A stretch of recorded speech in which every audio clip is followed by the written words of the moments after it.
সব দুঃখের মূল এই দুনিয়ার প্রতি অত্যাধিক আকর্ষণ।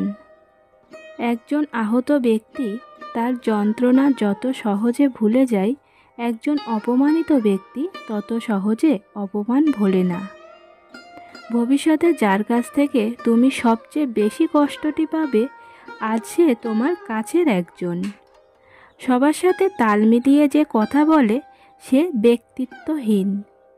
জীবন হলো পেন্সিলে আঁকা এক ছবির নাম, যার কোনো অংশ রবার দিয়ে মুছে ফেলা যায় না।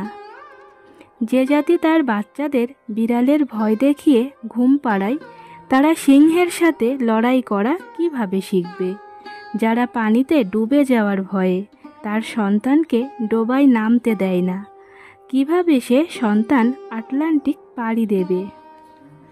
যে নিজেকে দমন করতে পারে না, সে নিজের জন্যও বিপজ্জনক এবং অন্য সবার জন্যেও। প্রত্যেককে বিশ্বাস করা বিপজ্জনক, কিন্তু কাউকে বিশ্বাস না করা আরও বেশি বিপজ্জনক। অসৎ লোক কাউকে সৎ মনে করে না, সকলকেই সে নিজের মতো ভাবে।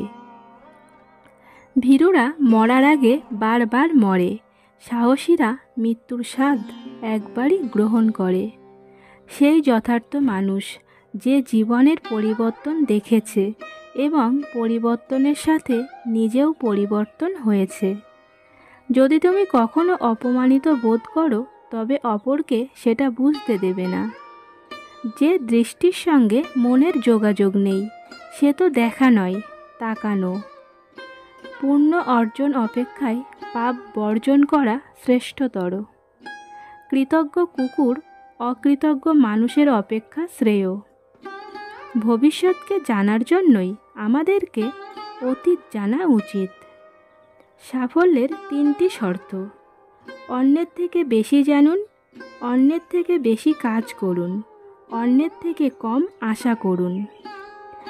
আলোতে একাকী হাঁটার চেয়ে বন্ধুকে নিয়ে অন্ধকারে হাঁটা উত্তম। যারা আমাকে সাহায্য করতে মানা করে দিয়েছিল, আমি তাদের প্রতি কৃতজ্ঞ, কারণ তাদের না এর জন্যই আমি নিজের কাজ নিজে করতে শিখেছি। যারা নিজেকে নিয়ে ব্যস্ত থাকে, তারা কখনো অন্যের দুঃখ কষ্টকে উপলব্ধি করতে পারে না। অর্থ যেখানে নেই, ভালোবাসা সেখানে দুর্লভ। জ্ঞানী লোকের কানটা বড় আর জিভটা ছোট হয়। যার যেটা নেই সে কখনোই সেটার মূল্য বোঝে না। একমাত্র সেই ব্যক্তি সেটার মূল্য বোঝে যার কোনো জিনিস পূর্বে ছিল কিন্তু এখন নেই। ভীরুরা যখন নিরাপদ অবস্থানে থাকে, তখনই অন্যকে শাসাতে সাহস পায়। যে ইচ্ছাপূর্বক বন্ধুকে ঠকায়, সে তার খোদাকেও ঠকাতে পারে। শিক্ষার শেখরের স্বাদ তেতো হলেও এর ফল মিষ্টি। ভাগ্য বলা কিছুই নেই, প্রত্যেকের চেষ্টা ও যত্নের উপর তা গড়ে ওঠে। আমি তোমাদের বলেছি, তোমরা মিনিটকে খেয়াল রাখো, তাহলে দেখবে ঘন্টাগুলো আপনা থেকেই নিজেদের খেয়াল রাখছে।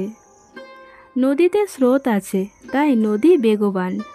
জীবনে দ্বন্দ্ব আছে, তাই জীবন বৈচিত্র্যময়। বেফাঁস কথা বলার চেয়ে চুপ থাকাই শ্রেয়। আজকে এই পর্যন্তই। সকলেই খুব ভালো থাকবেন এবং সুস্থ থাকবেন। ধন্যবাদ।